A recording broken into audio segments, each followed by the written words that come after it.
Vocês lembram que eu fiz um vídeo agora há pouco tempo falando sobre o tal ato flopado do dia 1º de maio, que é o Dia do Trabalhador, onde o Lula participou, e agora eu fiquei sabendo que teve mais ou menos umas 1.000 e poucas pessoas, uma vergonha, né, para o presidente eleito, popular, enfim, né?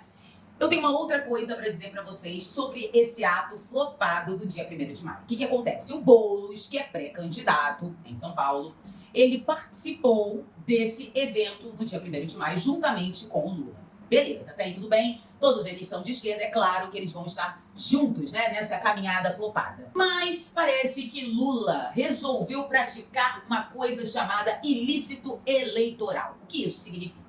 Significa que, de alguma forma, o Lula pediu voto para o Boulos. E nós não estamos ainda na época para isso ocorrer. É por isso que o Boulos, entre outros, ainda são chamados de pré-candidatos e não de candidatos, porque isso está na lei eleitoral. E quando isso ocorre, o que acontece? A pessoa deve pagar uma multa entre 5 e 25 mil reais. Uma multa, assim, irrisória, né? Se você olhar bem, para um cara que tem a máquina pública nas mãos. Não é nada para ele. Pensando nessa multa, né, que para ele é dinheiro de pinga, a gente começa a refletir o seguinte: provavelmente, é claro que o Lula sabe, o Boulos também sabe, que isso é um crime eleitoral e eles sabem muito bem o valor da multa.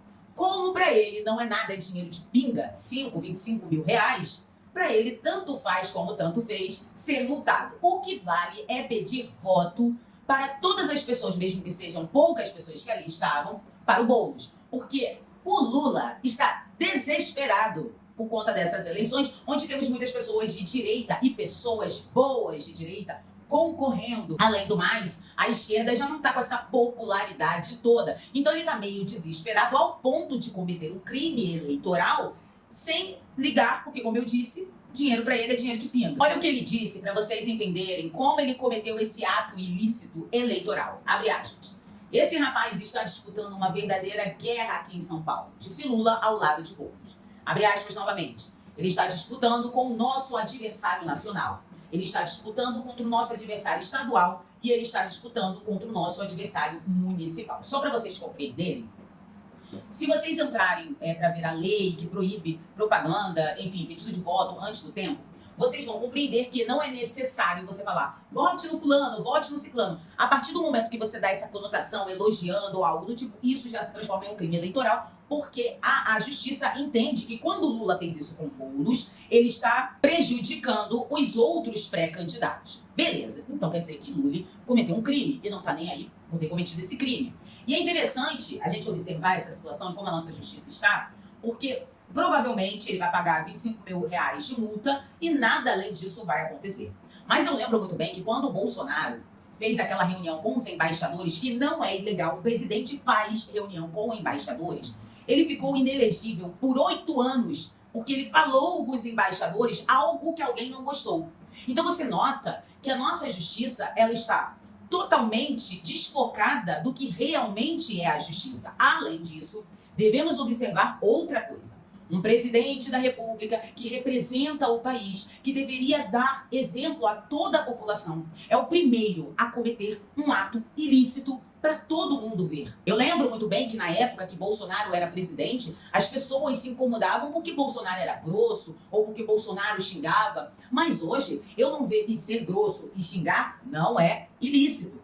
Agora eu vejo um presidente da República, tá, que comete crime eleitoral e não vejo ninguém de esquerda se incomodando com algo muito pior. Nossa, não tem nem comparação com o que o Bolsonaro fez. Um palavrão não se compara com um ato ilícito que está dentro da lei. Ou seja, nós temos, né, no meu caso, que não quis esse cara no poder, infelizmente, né, vergonhosamente, temos um presidente da República que rasga as leis do nosso país para beneficiar um pré-candidato que ele quer colocar em São Paulo, porque São Paulo é um estado muito importante para a esquerda. E Boulos aceitando essa situação toda, ele deveria nem mais ser pré-candidato. Porque imaginem se fosse um pré-candidato da direita ao lado do Bolsonaro e o Bolsonaro elogiando desta forma.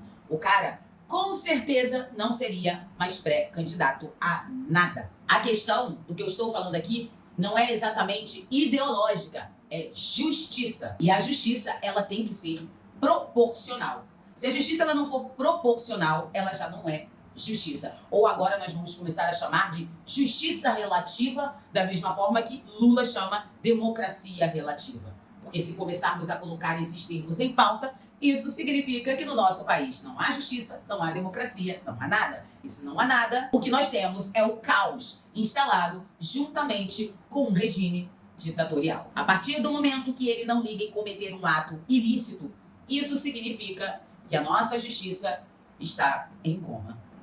Muito obrigada pela atenção de todos vocês. Se inscrevam, compartilhem, dê o seu like, comente, me sigam nas redes sociais. Todos os links estão aqui na descrição desse vídeo.